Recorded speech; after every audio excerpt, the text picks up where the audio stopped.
د شناخت کارت نوې معلومات د سر شیر کوم چې دا معلومات تاسو د ټول لپاره لازم دي. سبا ورځ تاسو ته د دینه مشکله جوړه دي شي بیا به د یو او ډبل نه تاسو کوی چې د دې د لپاره منګه سي چل وکړو.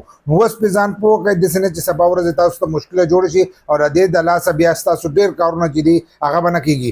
اګه په ملک کې دن نه دي او کله ملک نه بهر دي اول نمبر خو تاسو خپل شناخت کارت چې دی هغه راوخلئ او شناخت کارت چې دی دا وګورئ. که دغه مسله پکې نو بیا تاسو ته د دینه غټه مشکله چې دا جوړې دي شي د هغې نه مخکې تاسو خپل هر سره چې دي دا په خپل اپډیټ کوي. چې تاسو یې اپډیټ کوئ نو تاسو ته به دغه مشکله چې دا به نه جوړېږي. دا مشکله سره د نادره د طرفه چې کومه خبر راغلی ده نو هغه اوس دا وینا کړې ده اکثر د ځینې کسانو په عمر کې چې دی مسله په عمر کې مسله نو هغه مسله چې دا به تاسو ته جوړېږي. که تاسو به دغه شناخت کارت باندې ځان له پاسپورټ جوړ کړئ او تاسو ته دا مسله رااله او بیا هغه نادره والا اپډیټ کو چې نادره والا اپډیټ کو نو تاسو هلته کې پاسپورټ کې به یو عمر والا چلو په شناخت کارت کې چې دی دا بیا ستاسو بل عمر نو بیا به ستاسو هغه پاسپورټ چې دی دا به نه چلېږي. پاسپورټ چې دی هغه بیا جدا جوړوئ یا په نادره کې منډې ترنډې کوئ او عمر چې دی دا به چینج کوئ. نو هغه ویلي دي چې د کومو کسانو عمر چې دی هغه خالی په کال کې لیکلی شي لکه 1987 لیکلی شي 1990 لیکلی شي یا داسې 1995 لیکلی شي.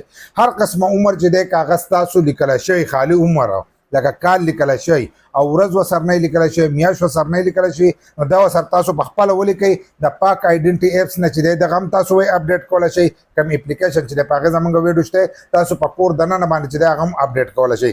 دغه شانتې که بیا دغه نه نو تاسو چې کوم تاریخ لکه ستاسو سره پاسپورټ یا د سره د سکول سرټیفیکیټ نو دغه شیزونه چې دي کوم اهم کاغذونه چې ستاسو دي هغه به ځان سره والئ هغه به نادرات ویسئ. چې نادرات ویسئ نو په هغې کې چې دی هغه به اپډیټ کوي ستاسو هغه عمر چې دی دا به صحیح کړي. دا د هغه کسانو لپاره چې کومو کسانو ته په شناخت کارت کې خالي کال لیکلی شوی ورځ او میاشت ورسره لیکلی شي نو چې ورځ او میاشت ورسره لیکلی شي نو نادره به په خپل اپډیټ کوي. څه تاریخ به پکې ور اچوي هغه به پکې بیا 1 جولای ور اچوي.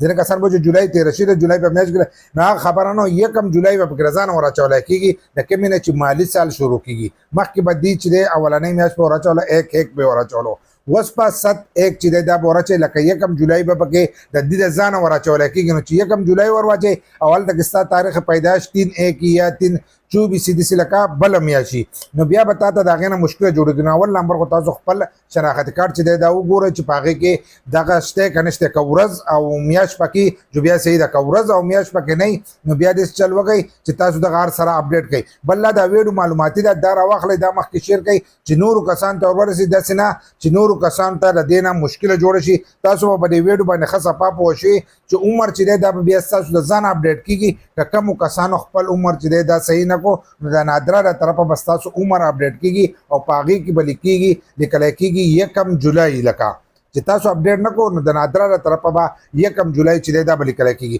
نو اوس لاړ شئ خپل عمرونه چې دی دا صحیح کوي.